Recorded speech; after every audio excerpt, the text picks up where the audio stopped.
Hey guys, welcome back to the last video of the React Native series। अच्छा लगा आप लोग मेरे साथ इतने दिन तक जुड़े रहे और आप लोगों को भी मेरे ख्याल से मज़ा आया ही होगा।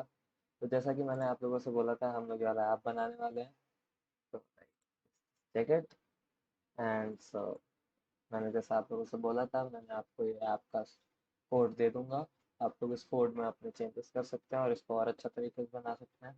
मैंने इसमें कुछ नहीं इंक्लूड किया, मैंने इसमें रिजेक्शन इंक्लूड कर दिया है।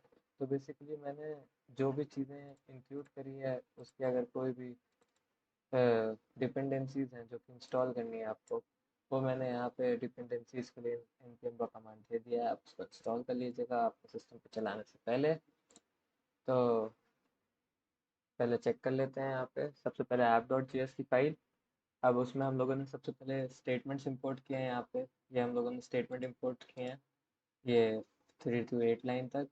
और ये हम लोगों के कुछ कंपोनेंट्स हैं जो कि मैंने आप लोगों को बनाना सिखाया ही था, तो हम लोगों ने कंपोनेंट्स इंपोर्ट किए हैं। फिर हम लोगों ने एक कॉन्स्टैक नाम का प्रोवाइडर जो है वो मैंने रिएक्ट रेडक्स से इंपोर्ट किया है। नेविगेशन कंटेनर और ये सब नेविगेशन नेटिव से इंपोर्ट किया है, जो कि आप लोग की डिपेंडेंसीज है वो इंस्टॉल हो जाएगा। तो आप लोगों को उतनी कोई दिक्कत लेने की ज़रूरत है नहीं। तो हम लोग ऐप के अंदर आए, सीधे सीधे ऐप के अंदर आके हम लोगों ने जो ऊपर प्रोवाइडर इंस्टॉल किया था उसको यूज़ करते हैं। तो जो एक स्टैक है वो क्रिएट किया है हम लोगों ने क्रिएट स्टैक नेविगेटर से, जो कि हम लोगों ने ऊपर यूज़ किया है फ्रॉम रिएक्ट नेविगेशन। तो ये जो स्टैक नेविगेटर है ना, ये हम लोग को सारी स्क्रीन पे घुमाने के लिए काम आएगा। मतलब हम लोग डिफरेंट स्क्रीन्स पे जा सकते हैं इस स्टैक नेविगेटर से। और प्रोवाइडर कंटेंट के अंदर एक जेएसएस कोड रैप्ड है। अ, ये इंश्योर करता है कि रिडक्स स्टोर इज अवेलेबल और not for the proper performing of the apps. And within the provider there is a navigation container component which wraps the navigation stack.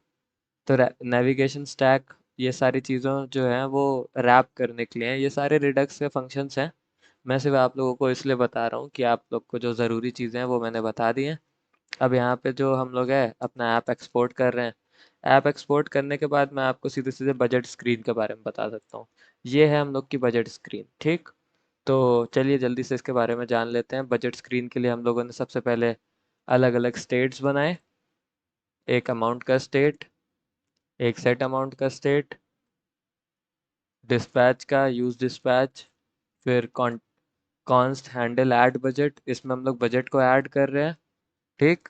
Category amount, अब उसमें हम लोग ने एक पार्स फ्लोट वैल्यू का amount add करने के लिए हम लोग ने इसीलिए फ्लोट कंटेनर लिया, क्योंकि ज़रूरी ये हो सकता है कि आप लोगों के डॉलर में वैल्यूज होंगी। तो ऑब्वियसली अगर हम लोग रुपीज़ में लेते तो ये 100-200 रुपये, लेकिन हम लोगों ने इसको more of a universal type का बनाया, तो हम लोगों ने सब चीज़ का डॉलर में वैल्यू लिया है। तो सेट कैटेगरी और सेट अमाउंट हम लोगों ने हैंडल बजट वाला काम बना लिया।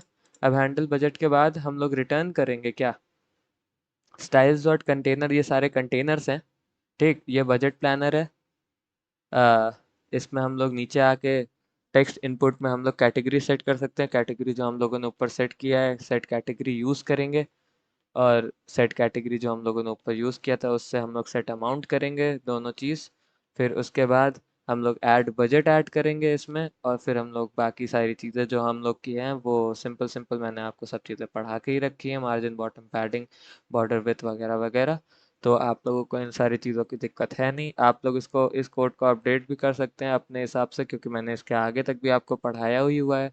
तो ये एक सिंपल सी स्क्रीन हम लोगों ने बनाई है। उसके बाद सिंपल स्क्रीन बनाने के बाद हम लोगों ने स्टोर डॉट जेएस में जाएंगे, जहाँ पे हम लोग बजट रिड्यूसर यूज़ कर रहे हैं। ये एक सिंपल लाइब्रेरी है जिसमें हम लोग कॉन्फ़िगर स्टोर से ये यूज़ कर रहे हैं। तो मैं आपको इसके बारे में भी बता देता हूँ ये है क्या, स्टोर डॉट जेएस के बारे में, कि ये बेसिकली है क्या ये। सो जैसे यहाँ पे the configure store function is called with an object that contains configuration options for the store. In this case, reducer जो है ना अपना, reducer an object that specify the root reducer for the store. The key budgets correspond to a slice of state in the store, and the value budget reducer is the reducer function. Responsible for managing that slice of state. तो मैं आपको इसको simple simple बता देता हूँ। Reducer क्या है? जो कि हम लोग के बजट को मैनेज कर रहा है। बजट रिड्यूसर इज वो एक फंक्शन है। बजट रिड्यूसर यहाँ पे अपना, this is the function that is corresponding to budgets. जितना भी आप पैसा डाल रहे हो वो स्लाइस में कहाँ जा रहा है, स्लाइस स्लाइस हो के। तो उसके बारे में भी ये चीज़ें बताई गई हैं। अब हम लोग सीधे सीधे आ जाते हैं बजट रिड्यूसर के ऊपर। बजट रिड्यूसर में हम लोगों ने स्टेट और एक्शन किया और एक्शन को पेलोड कर दिया है। सीधे सीधे बजट रिड्यूसर के बारे में मैं आपको बता सकता हूँ। तो जो आप लोगों ने पीछे मेरे को मुंह से स्लाइस बोलते हुए सुना था, वो यहाँ से क्रिएट होगी। तो name a string identifier to that slice. अब यहाँ पर हम लोग नेम डालेंगे, उसकी इनिशियल स्टेट डालेंगे। स्टेट क्या है? अब ऐड बजट कर रहे हैं, एक्शन को परफॉर्म कर रहे हैं, तो इसलिए उसको पुश कर रहे हैं। ठीक है, इतनी सारी चीज़ें क्लियर हो गई आपको। तो आई गेस तो आपको ये प्रोजेक्ट भी क्लियर हो जाएगा। अगर आप लोग इसको खुद से पढ़ेंगे तो ज़्यादा अच्छा रहेगा। मैंने आपको एक सिंपल तरीके से इसको प्रोजेक्ट को सिर्फ एक एक्सप्लेन कर दिया है कि आप लोगों को करना क्या है। तो ये जब आप पूरा बना लोगे ना, तो आपका यूआई कुछ ऐसा लगेगा। अगर आप लोग चाहो तो ऐड बजट वाले बटन को चेंज कर सकते हो, पीछे की स्क्रीन चेंज कर सकते हो, ये सारी चीज़ें आप कर सकते हो इसमें। और बैकग्राउंड कलर चलो आप लोग मान ही लो कि मैंने चेंज ही कर दिया। लेकिन जैसे मान लो मैंने बैकग्राउंड कलर कर दिया प्लम। ठीक, इसको कर दो सेव। सेव वैसे मैंने किया ही है। लेकिन थोड़ा सा, ये जब तक बात नहीं बनती ना, तो तब तक मज़ा नहीं आता। तो let's just check it. Okay so तो वो चेंज हो जाएगा। आप लोगों को अगर करना है तो आप लोग कर सकते हैं। मैं इस कोड को छू नहीं रहा हूँ, क्योंकि आप लोगों को भी मैं ये कोड देने ही वाला हूँ। तो अगर मैं ये कोड आप लोगों को दूंगा तो ऑब्वियसली आप लोग भी ये नहीं चाहते कि मैं इसमें छेड़खानी करके आप लोग को पढ़ाना शुरू कर दूँ। तो ये कोड आपके पास रहेगा, इससे आपको ये चीज़ मिल जाएगा। वो मैंने गलती से मेट्रो बंद कर दिया है, इसलिए थोड़ा सा एरर आ रहा है। तो आप लोग इस कोड को बना सकते हैं अपने हिसाब से और अच्छा कर सकते हैं। तो मैं होप करता हूँ कि आपको ये सीरीज़ जो थी वो पसंद आई होगी, और मेरे जितने भी एफर्ट्स हैं वो आप लोगों को पसंद आए होंगे। तो अगर आपको मेरे जितने भी एफर्ट्स हैं पसंद आए हैं, तो आप लोग मुझे इनकरेज कर सकते हैं। और मैं असल में बनाने भी वाला हूँ पूरा एक रिएक्ट नेटिव की series A to Z. So this was one demo for you guys कि हम लोग कितना अच्छा कर सकते हैं रिएक्ट नेटिव में, और भी अच्छा कर सकते हैं, क्योंकि मैंने आप लोगों को बहुत सारे जो क्रूशियल टर्म्स हैं वो अभी मैं आप लोगों को पढ़ाऊंगा, बताऊंगा, और उससे आप लोग धीमे धीमे सीखते जाओगे। तो फिर मज़े बहुत आते हैं रिएक्ट नेटिव में।